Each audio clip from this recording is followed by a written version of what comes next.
इतिहासकारों के अनुसार अर्जुमंद बानो बेगम यानी मुमताज महल अल जमानी की 17 जून 1631 में 37 वर्ष की उम्र में अपनी 14वीं संतान गौहरा बेगम को जन्म देते वक्त मुमताज महल ने अपना दम तोड़ दिया। मुमताज की मृत्यु के बाद शोक में डूबे शाहजहां ने यादगार मकबरा तामीर करने के लिए काम शुरू कराया। 1631 में ही ताजमहल की नींव रख दी गई।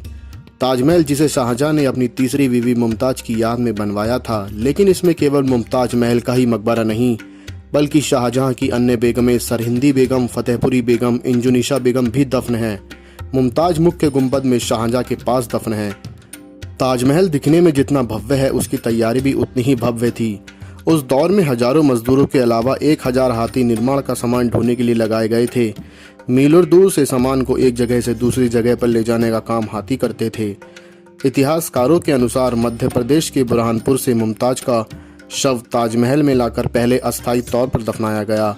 शव लेकर उनका बेटा शाह सूजा आया था। सुपुर्द खाक किए जाते समय शाहजहां वहां मौजूद नहीं थे। ताजमहल अब फिर विवादों में है। अब 22 कमरों को खोलने की मांग के साथ दावा किया जा रहा है कि कमरे खुलते ही ताज से जुड़े विवाद हमेशा के लिए खत्म हो जाएंगे। ये 22 कमरे ताजमहल के बेसमेंट में मौजूद हैं। दावा किया गया है कि इसमें हिंदू देवी देवताओं की मूर्तियां हैं। विवादों के पीछे जो वजह है वो इस प्रकार है कि अगर ताजमहल वाकई में एक मकबरा था तो ये 22 कमरे नीचे और कैंपस में सैकड़ों कमरे आखिर क्यों बनाए गए? ये तो महल में बनाए जाते हैं। यह पूरा कैंपस सील क्यों किया गया है? ताजमहल में छोटी सी बिल्डिंग है नक्कार खाना यानी कि म्यूजिक हाउस। आखिर कब्र में सोए लोगों को म्यूजिक की क्या ज़रूरत थी? जब ताजमहल शाहजहां ने बनवाया तो उसका जिक्र बाबर की बेटी गुलबदन बेगम ने एक रहस्यमय इमारत की तरह क्यों किया? मुमताज़ की मौत के बाद ही जब विदेशी यात्री पीटर मुंडी 1632 में आगरा आया और भारत में 1634 तक रहा था, 1632 में ताजमहल बनना शुरू हुआ था, तो उसने बन रहे ताजमहल की इतनी तारीफ क्यों की, जबकि एक साल में तो ज़मीन पर शायद ही कोई ढंग से स्ट्रक्चर खड़ा हुआ होगा।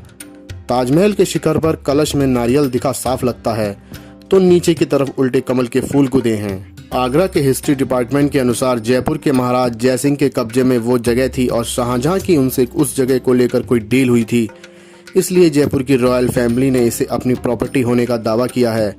राजघराने की सदस्य और भाजपा सांसद दिया कुमारी का कहना है कि अगर वो कोर्ट चाहेगा तो हम जरूरी दस्तावेज भी पेश कर सकते हैं।